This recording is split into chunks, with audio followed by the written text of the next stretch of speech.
let's kick it off. So, guys, I'm going to assume that both of you have at least 10 plus clients that you're servicing, and you're a well-established MSP. So, even if you haven't been around for dozens of years, I mean, we've been around for 20 years, but well, the MSP Corner has just been founded, but we do operate a managed service provider. Hey, Gregory, thanks for Hey, joining. Gregory's joining us from South Africa. Is that right? from Ghana in West Africa. From Ghana. All right. Welcome. Yes. Thank Welcome. you. Thank you. All right. As I was saying, we founded our managed security service provider, what, 20 years ago, 20 plus years ago. So, but we saw a huge gap in the IT industry, and that's what led us to the MSP Corner.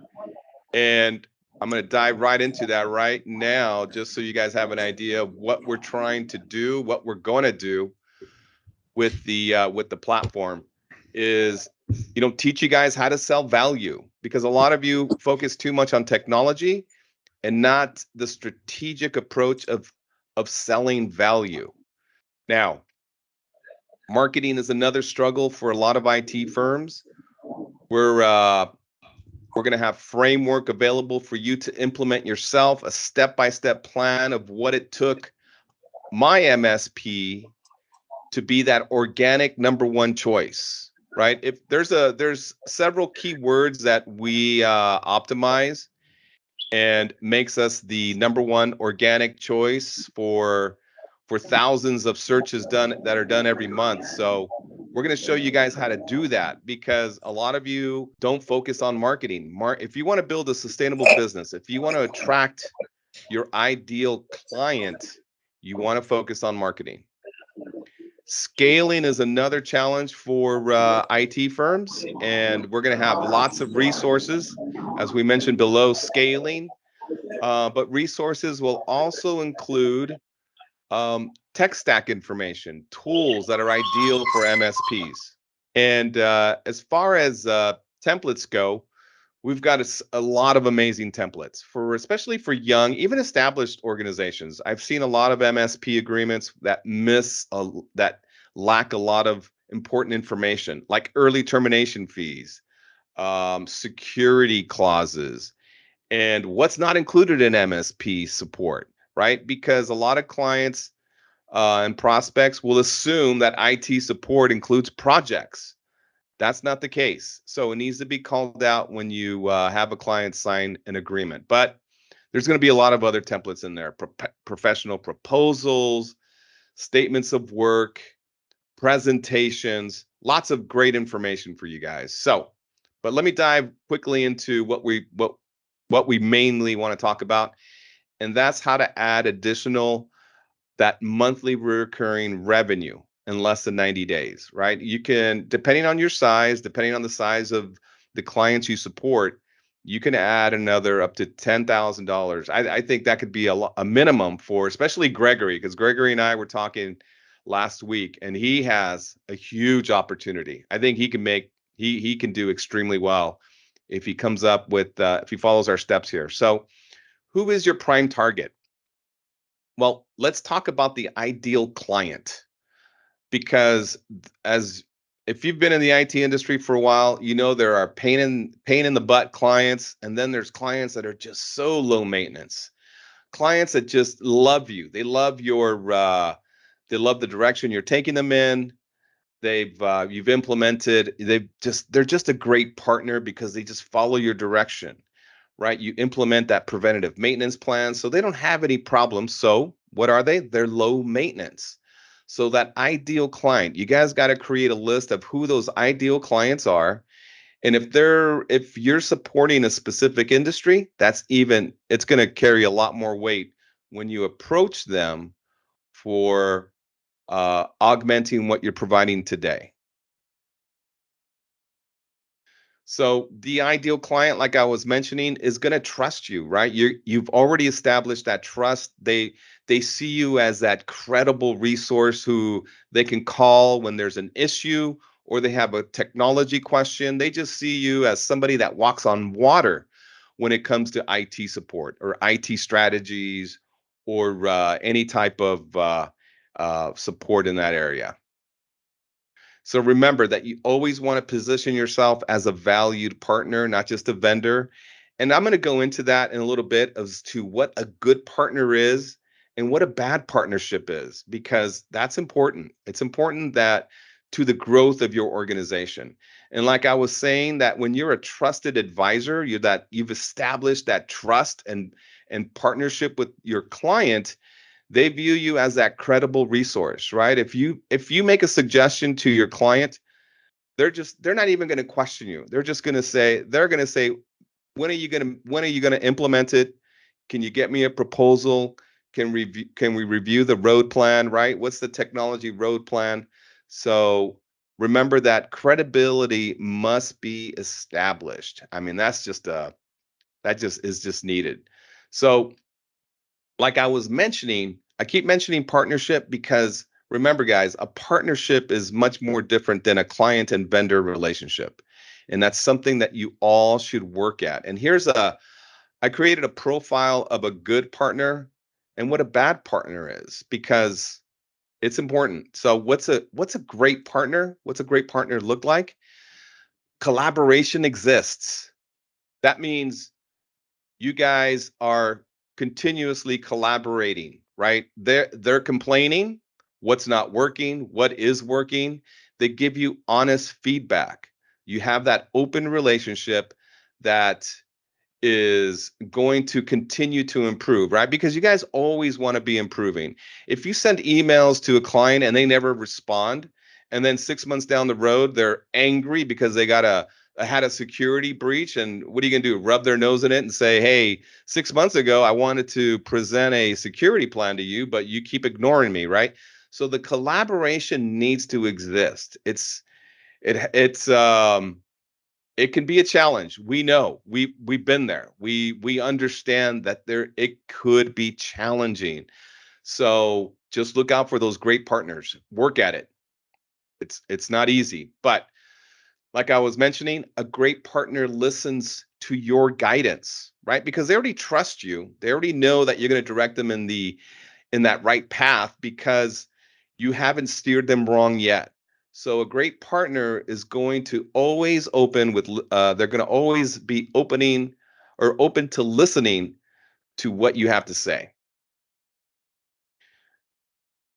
And this is a big one for us, right? Great partners are not going to, like I mentioned here, try to make a square peg fit in a round hole. That is just a nightmare.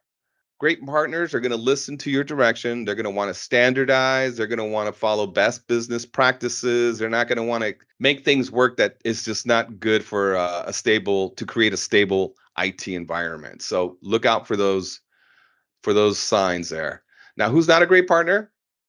Ones that don't want to meet. They don't want to hear your feedback. Don't want to give you feedback, and it's just a recipe for disaster. You're just waiting. What's going to go wrong because no one's giving you guys feedback, and you got to get that. Okay, so just you want to approach a bad partner when you want to land and expand. Bad partners are using equipment beyond its lifetime, right? It's like these guys are pinching pennies. They're just looking to exhaust all their resources to the maximum. Is another recipe for disaster. And you don't want to be, sometimes it's unavoidable, but sometimes you just have to try and make it work until, it's just not a great scene. Standardization is so critical. If you want to have a low maintenance environment, standardization based on our experience is going to help you improve the performance of the organization and to support it, right? It's not like you have to call 3, 4 different vendors for hardware support or hardware warranty and hardware support. So, and this is a big one for us too. Clients that show no concern if their network is unstable. if their end users are on support all the time. We don't see that very much, but we have seen it in the past. So keep an eye out for that. All right.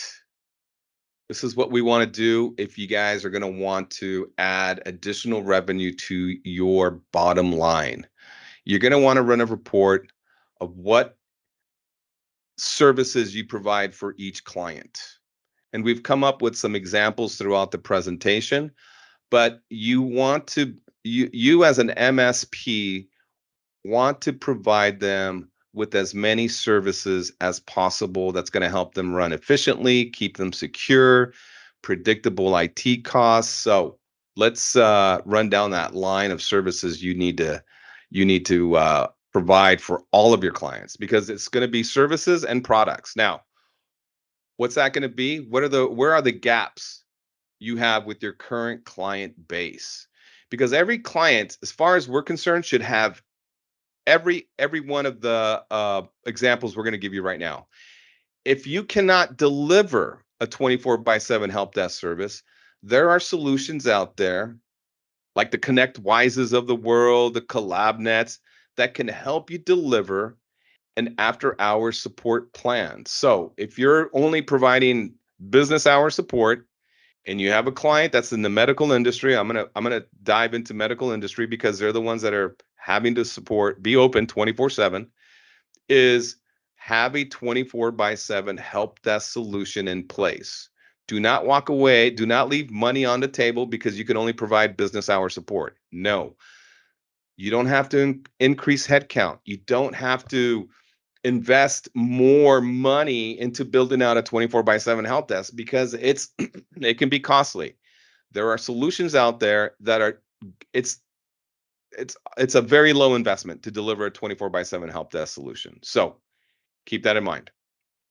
24/7 managed IT services. If you're only providing help desk services to an organization, you need to explore how you're going to provide a complete package when it comes to managed IT services.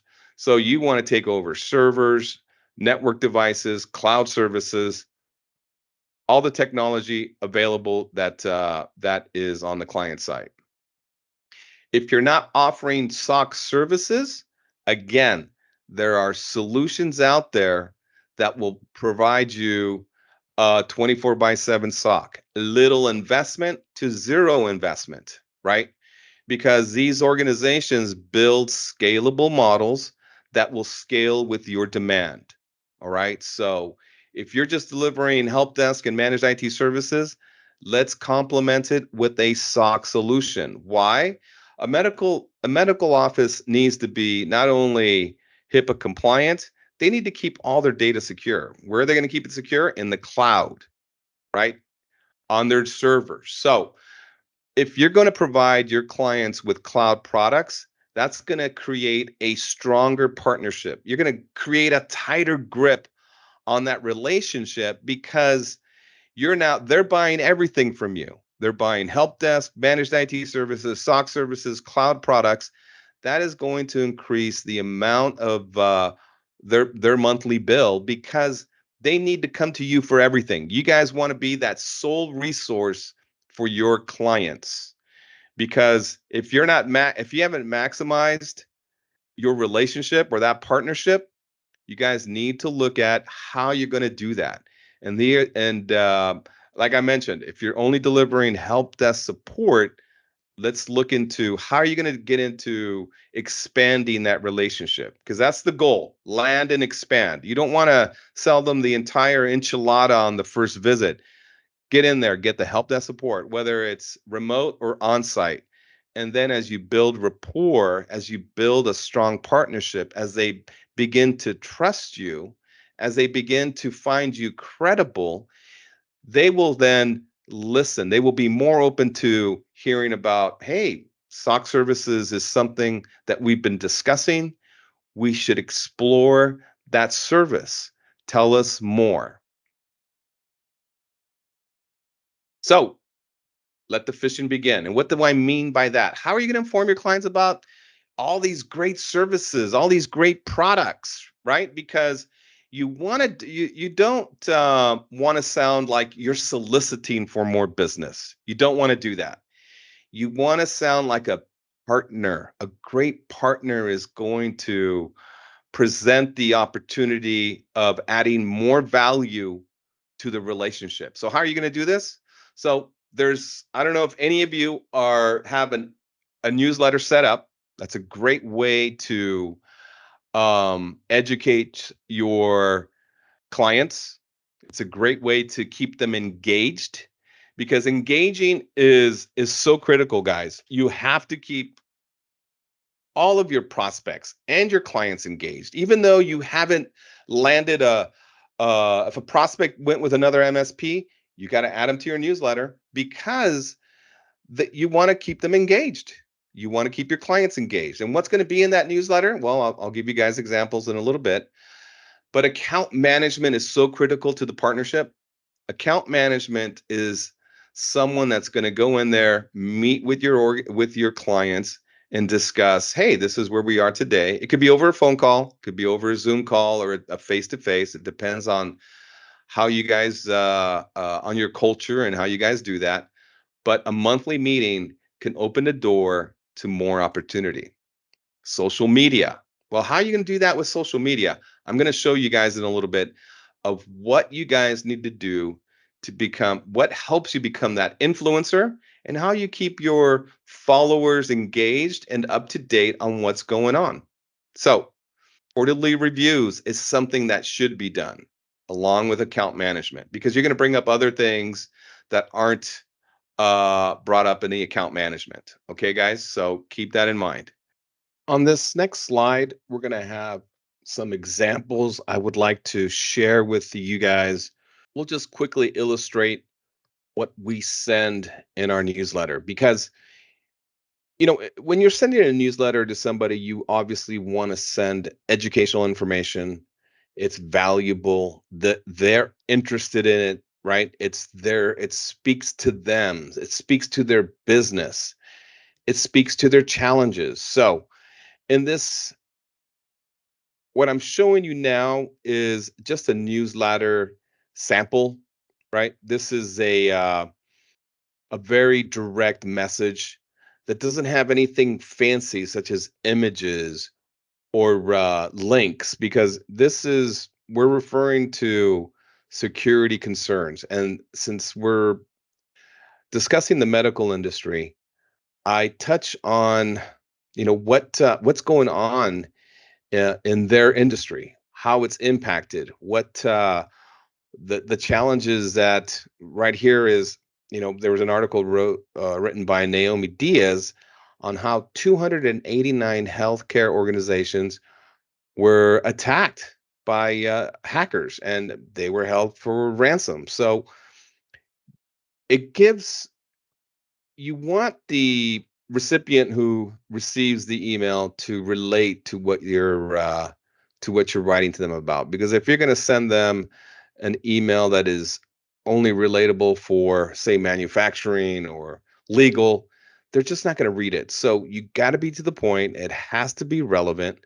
So make sure that your newsletter touches on a valuable topic. Now, here's an email that's going to go direct. Now, they're going to expect an email from me, but again, I keep it very short. I don't go on asking how is their day going. I just quickly say, I hope this message finds you in great spirits. But again, I am staying focused on their industry, the value we can bring to them, and the challenges that their industry is going through. And at the end, I ask them, look, we have solutions. We know what we need to do in order to keep you compliant, right? Or secure.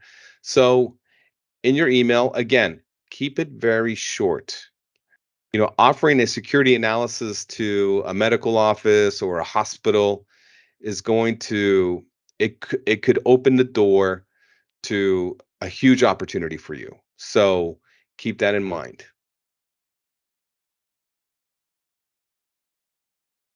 Account management is a great way to build on that relationship.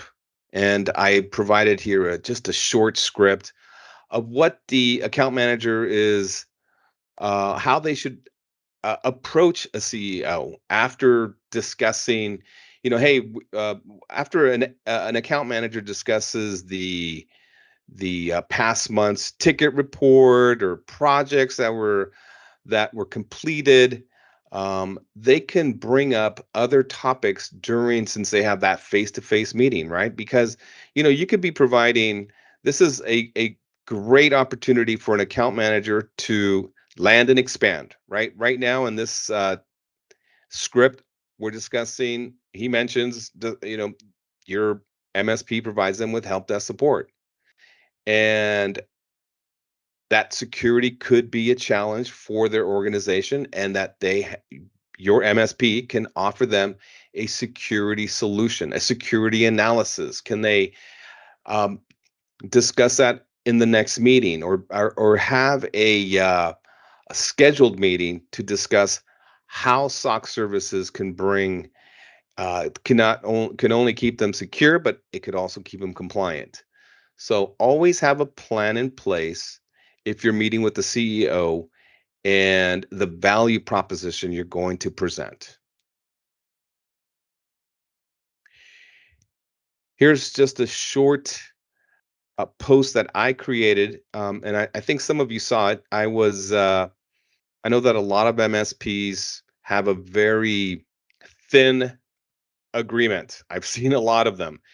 And one of the challenges a lot of MSPs have are abusive clients. And why are they abusive? Because there's no detail in the agreement that clearly defines the parameters of the partnership. Now, I just quickly state what every agreement should have. And this is just educational information, and it's just giving CEOs at MSPs some insight on what an agreement should have, right? And a statement of work, service level agreement, master service agreement.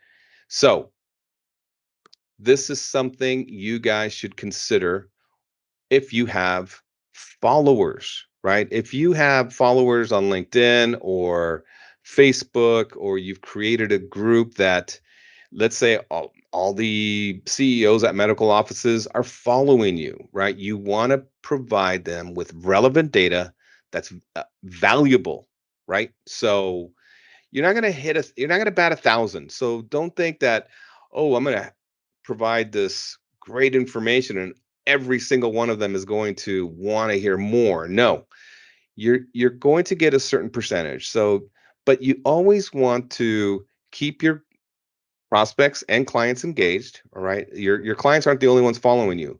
Your prospects are following you. So you want to keep them engaged. You want to keep them educated. How do you do that? Social media platform is ideal for that. You can reach the masses. Here's another script for a quarterly review, because you're going to probably want to go into more detail in a quarterly review, right? You're going to discuss the past, and then you're going to discuss the future. And you can come up with a number of topics to consider mentioning to the CEO, and what you see coming down the pipe when it comes to technology, how to keep them secure, how to keep them compliant, how to you provide business hour support today. Well, we can start providing you 24/7 support now.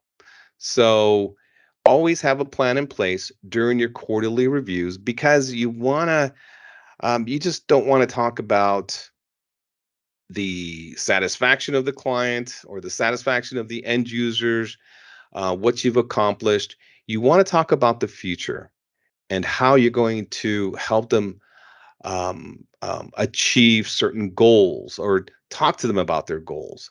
This is another great opportunity to get in front of the CEO and talk about potential land and expand. You guys always have to remember that, land and expand. All right, that's it for this webinar. I thank you for listening. I'm going to encourage you guys to join the MSP Corner. We're loading up the site with lots of data, and that will help a lot of MSPs with generating new business, marketing, selling value. So go to mspcorner.com, sign up. And if you guys have any questions, email me, info@mspcorner.com. I'll open the floor to you guys and let me know what questions you might have regarding this presentation.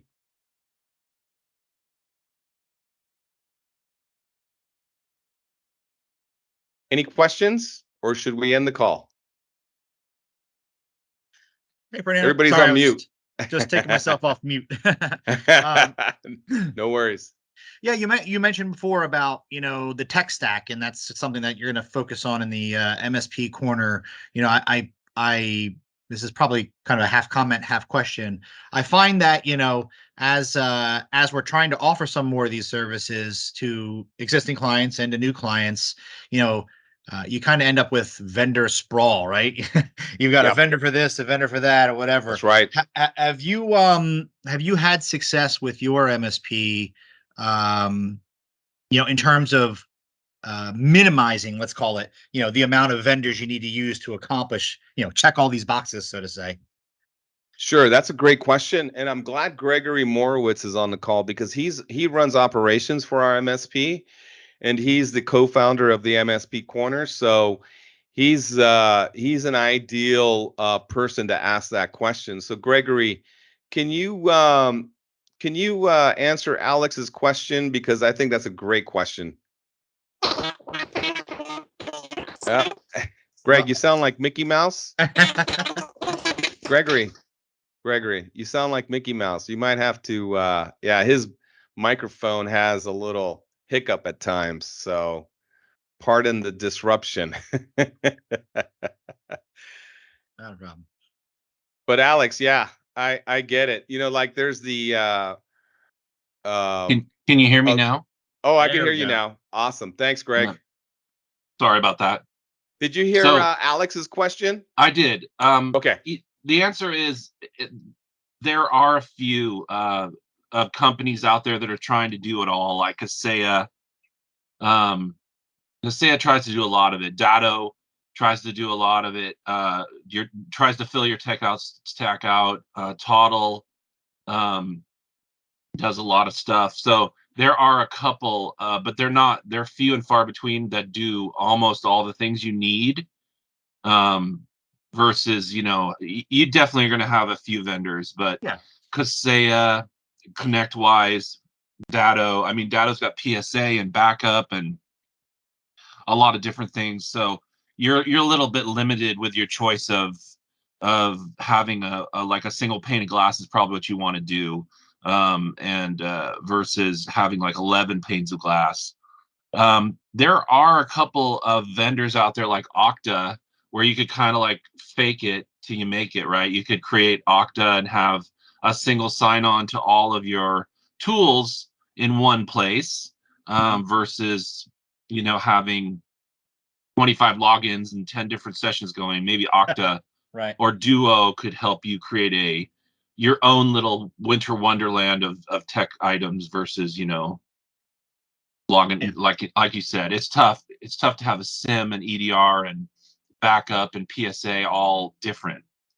Yeah, I'm thinking, especially when we talk about the security aspect of what we're trying to get to today. I find that there's vendors that they may offer 2 and 3 pieces of what you need, and then another person vendor offers only one piece or whatever. But then there's also this overlap, right? So for a smaller MSP, it seems like a lot of redundancy. So I guess if I were to focus the question a little bit for you, you mentioned about there's antivirus, there's EDR, there's SIEM, there's SOC, there's all these different pieces. For you guys, have you been able to, I guess, clear the waters and get yourself to a nice, like Fernando mentioned, like you have a set stack? Because I find that for us, I think I've got a nice set stack that I've created, I guess, about 3-4 years ago now. But as things keep evolving and changing, you add a new vendor, and then it's, I don't know. I guess it's more of a commentary on just where things are with the industry, right? Things are always changing, and as certain vendors add more pieces, I find that we end up with redundancies and just trying to minimize that, because of cost and profit on our side, and also for things that are not needed for the client. Um, Yeah, and it's hard. Another thing maybe you haven't ran into is compatibility. You right. have a customer who jumps on who has Linux and wants you to be able to remote control their Linux with Kaseya, and you're like, well, I can't, so I Yeah. have to go and get something else. And now you have another product, yet another product, and then someone goes, well, I got the latest version of Mac OS, and you're like, well, you know, Toddle doesn't support that, Yeah. and you're like, yet another product to try to patch manage their brand new Macs. So you're like, Right. you're even deepening your tech stack even more, and trying to keep up with the Joneses on Linux and Mac and anything else that comes out.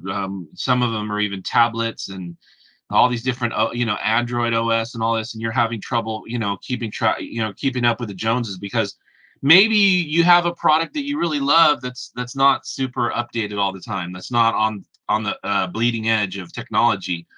So you're sitting there going, oh well, I can't remote control all of my devices from one console. I have to get two or three consoles. And yeah, we've pretty much stuck um with like Gartner Group, unfortunately, Gartner Group type Yeah. products where it's widely accessible in the industry. Everyone recognizes it as the best. And then you turn to the customer and you say, well, we use ConnectWise. And if it's not compatible with ConnectWise, well, that's probably the best product on the market. Maybe you should reevaluate what you're doing. Yeah. I mean, I probably wouldn't say it that way, but I would think maybe we would talk about some other workaround to get ConnectWise to be able to help them, or tell them, look, these units aren't going to be supportable, or something, right? Or otherwise, you have to just jump on another piece of technology. Yeah. Yeah. Thank you for that. Great question, Alex. All right. I have a small contribution. It's more about how to get these things to work together as opposed to recommend a tech. We're new to the MSP, but we're not to technology. And so what I'm trying to say is, if you can get all your systems to work with one PSA, that would be very helpful. So it's okay to switch from one screen to another, but having all the notifications in one place for a particular client, I found that to be very, very helpful, because after all, when the event is triggered, you want to know what's going on, and either there's an automation or someone has to manually do something about it. Thank you. Yeah, one PSA is really, really critical. Probably one RMM too.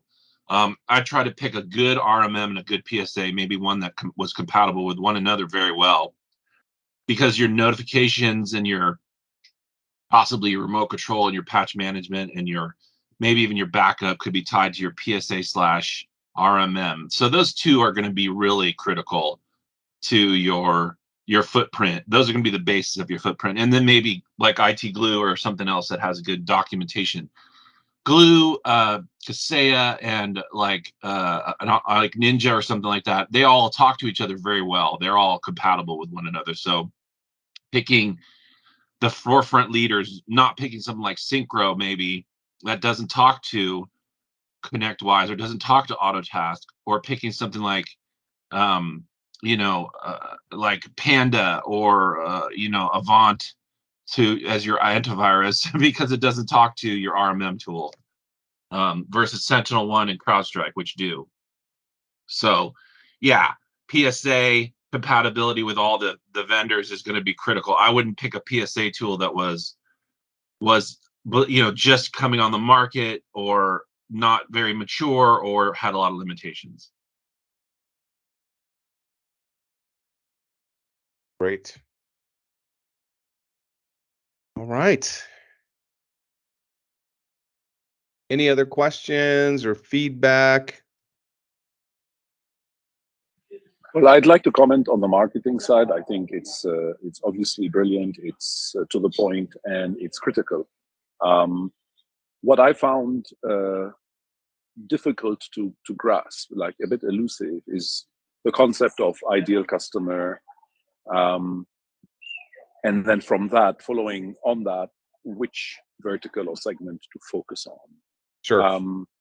And the reason is because we are a broadband provider and it's a utility. So imagine having to pick a segment and say that's the segment I'm going after. I mean, there are service providers that focus on enterprise, and that's, I would say, relatively easier from a marketing perspective.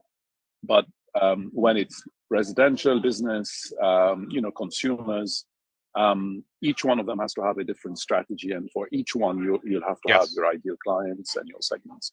But I think these areas, I mean, just this is my comment, Fernando, if you can just expand a bit on that, maybe focus on how to define your ideal client, and that would be helpful for people who are not from a marketing background.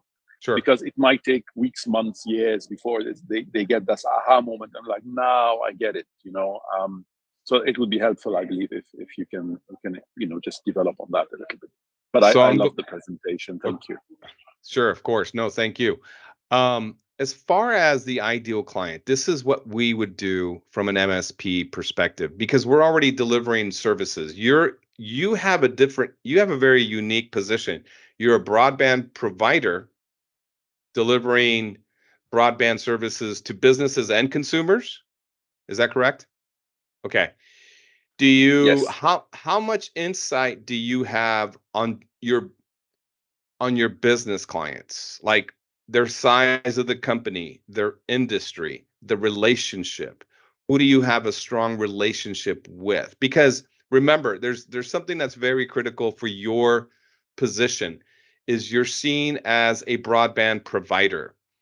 Are you the SOC guru for a client that trusts you to deliver their broadband services? Do they view you as that expert, right? So you might have to, you're in a position where you're going to have to make a decision. Okay, we have 10 clients that are in the legal industry, and we have great relationships with these 10 clients. We know the CEO at each organization.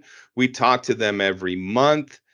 They only see us as broadband providers, so we're going to start opening a discussion on keeping their office secure, right? They don't want any downtime. They don't want any security breaches. They don't want to be held ransom. So we're going to come up with a strategy to present that to the CEO and see if they're open to it. Now, you're not going to bat 1,000 just because they trust you and they love you and they see you as their trusted partner. Remember, you're not going to bat 1,000. You want to bat at least 400, 500 with your client base. So you're going to approach whoever you'd like, who you consider, okay, we have a great relationship with these clients. It might be 5 different industries, but start somewhere so you can approach them and say, look, these are the services we're going to offer you now. Now, there's one dilemma you might have, right? Because you're in the broadband industry.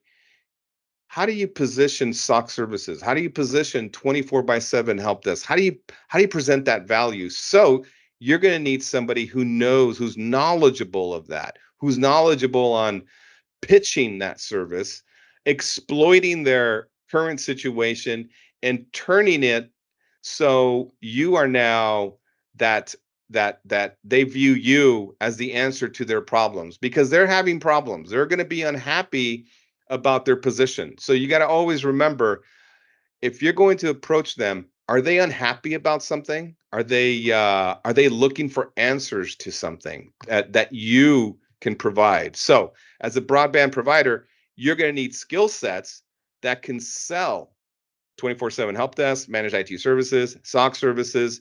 So you know which questions to answer. Put them through a sales process. So remember, when you put somebody through a sales process, You want to position always yourself at the end that you are the answer. You are the one that's going to save them from their current problems. You are the one that is going to solve every challenge that they come across, because that's what the sales process does. You position yourself to be at the end the answer to their problems. So if you do not have somebody internally that can sell SOC services, there are companies out there that could help you sell SOC services. You just have to email me and I'll point you in the right direction. Okay.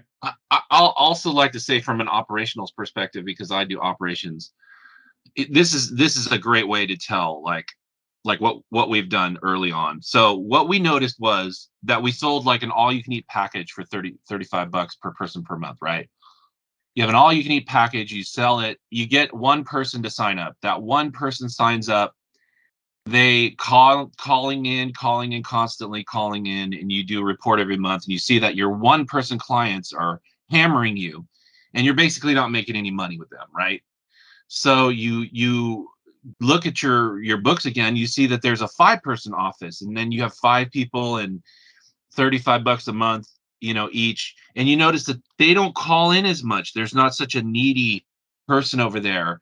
And you have like, you look at your profits you look at the calls, very little calls, more profit. And you're like, whoa, there you go. One person is horrible. 5 people is better. And then you get a 10-person office and even less people call in and you have even more profits. And you're like, well, that's great.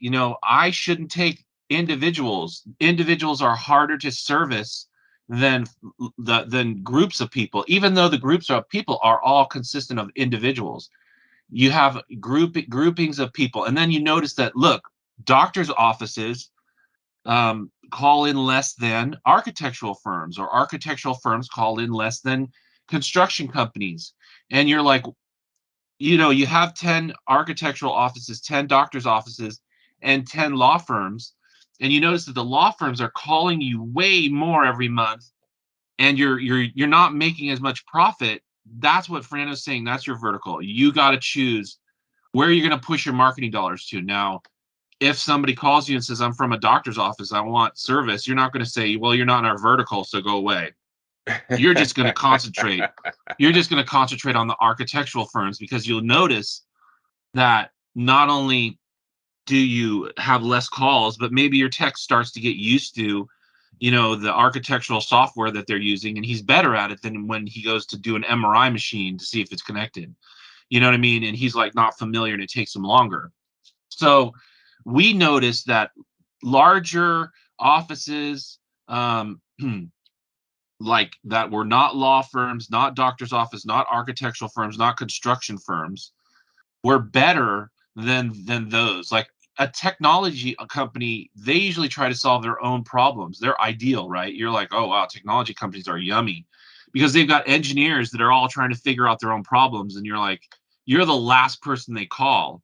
So that's great. So if you have like a 20-person technology company, you're like in heaven, because the only person that calls you is the front desk person, and so on. So yeah, secluding your customers make looking at your current customers and figuring out that individuals are the worst, and some of the trade companies are not so great, to go after maybe, or even, even to flip it, if your tech is super good at LexisNexis and legal environments, he's so good at it that, or your 2 or 3 techs are so good at servicing that even though you get a large amount of calls, they're 15, 20, 30-minute calls, not 2-hour calls of this guy trying to figure out how this ERP system works at this this doctor's office. And you're like, well, we've been working on this for weeks.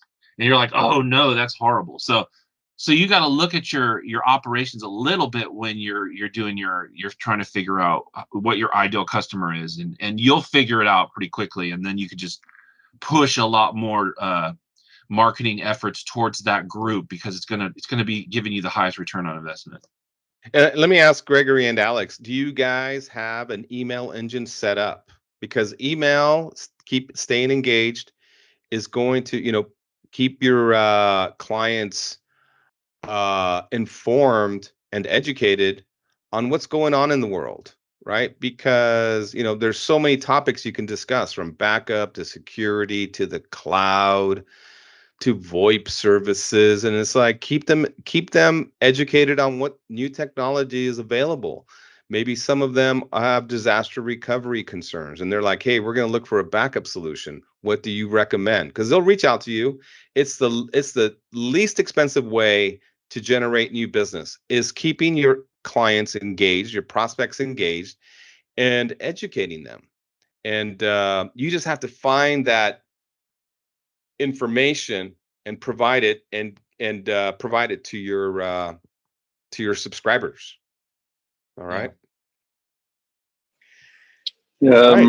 We use MailChimp for leads and opportunities that have not closed, just to stay in touch, nurture, and we create content for different, business verticals, so it's relevant. And for existing customers, we have that capability within CRM. But on the MSP side, we're just starting, and our focus is on winning MSP business from existing broadband subscribers. So we're not trying at this stage to target non-broadband clients. And for us, it's a great opportunity that we should start with, because they're, one, our clients, who we have a relationship with them already. Two, we're in their network somehow, so we have our router sitting there. For most medium-sized businesses, that's the firewall that they're using. So we put that device in there. And so we use ACS technology, so TR69 for provisioning and management. So from that, we can tell what are the hosts that are connecting to our router, even though we're not managing that. But what happens for us is that they call us for a problem that's not related to broadband, but they think it is. And that's the trigger for us to say, hey, we know what the problem is. We will tell you what it is, but if you want us to fix it, it has to be on a contract, right? We're not doing a break fix. Find your own IT. Here's what you should tell them, and they can help you fix it. We do that once, twice, and then eventually they'll be like, you guys can do that for us. And that's our cue to sign them up. So we've got a captive market. We've got the visibility. We're in there already. And we're using tools. We use a Domots agent to do pre-sales audit of the network. So we deploy it for a couple of days. It draws up a network diagram, tells us what the devices are in the network, saves us time to do that documentation. And then we retrieve that document and then use that to say, these are the opportunities that we see on your network. We use Atera for the RMM and PSA at the moment. That's all we have. But that's when the client signs up. So for us, the initial target is existing clients that have a technical problem, and it seems to be recurring. They don't have the capacity to fix it themselves. And then once we become comfortable doing that, processes, people, tech stack, etc., then we want to go out to market and say, hey, even if you're not using us as a broadband provider, we can offer managed services. So I think we're at an advantage here, and we want to exploit that before we target other segments. Yeah, no. I think your organization is you're sitting on a gold mine, because as a broadband provider, you're going to have access to a lot of your B2B clients' information. And boy, if they see you as a trusted advisor, yeah, you're sitting on a gold mine. Oh yeah. Yes, indeed. And in our market, I don't know if it's the same in the US, but it's difficult to find good in-house IT or even outsourced IT. It's they say they have one, and then we end up, if it's a large company that we value their business, we end up fixing their problem internally for them. Once a while, just to help them, because otherwise we might lose the broadband business. But one thing too, and this is not for today's topic, but one thing too is we're trying to figure out how to work with their IT. We don't want to alienate them, don't want them to feel threatened. Pricing wise, how do we reduce the price and say, hey, since you've got IT, let them do these set of functions, and then we will do the other things that they seem not capable of doing. But yeah, that's my contribution. Yeah, the co-managed IT relationship or partnership is often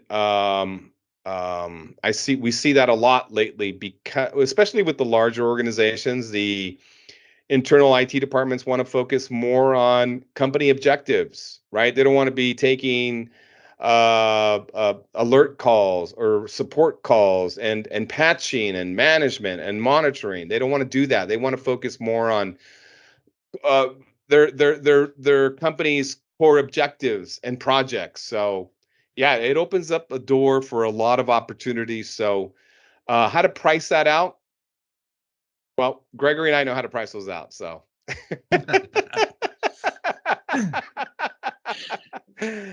yeah, those are check your inbox. Check your inbox. I'll be sending okay. you lots of emails. Okay. All right, you got it. But any more feedback, questions? Alex, anything come up while we were talking, or you all good? Yeah, no, I'm good. No, I appreciate the topic today, and appreciate. I always like to hear from the other MSPs that are on these calls too. So Gregory, I appreciate your input there. Interesting situation you've got over there. That's pretty cool. Yep. Oh Sounds yeah. like a lot of built-in opportunity, which oh my God. is a dream. Yeah. Oh yeah. Gregory and I first met last week, and I've been thinking about Gregory every day. I'm like, gosh, Gregory is sitting on a gold mine, on a gold mine. So good for you. Fernando and the team. I mean, we started this to solve a problem, right? Not as a business opportunity. For us, we're constantly struggling to not get involved in the client's internal network, and because our teams, everything we do is purely towards delivering good broadband service. So we came to this realization when we're like, look, we have to do something about this, otherwise we might be at risk of losing some of our clients. And then we're like, yeah, but this is not just about solving a problem. This can be a huge revenue generator for us and increase stickiness, extend the lifetime value of a client. I mean, at the end, in fact, in some cases, we might even offer the internet free, right? Or even at a significant discount, because what's more important for the client is their internal network. It should function very, very well. So if they take us out and bring in a competitor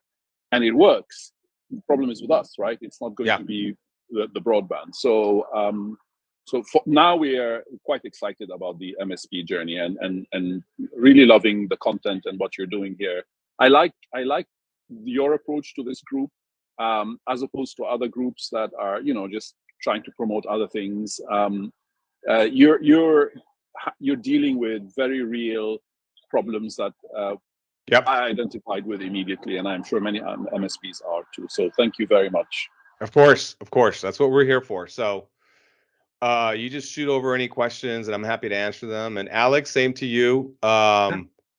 We're always open to getting feedback and input. And the MSP Corner platform is going to be designed to help companies like yourself, because I know you guys need it. We're going to have that framework available. So please stay tuned. We have other shows coming up. So we'll be seeing you guys hopefully in the near future. Sounds good. All right, guys. Thanks again. Thank you. Have a great day, Have everyone. a good one. Okay. Thank you. All right. Bye-bye. Thank you. Bye-bye.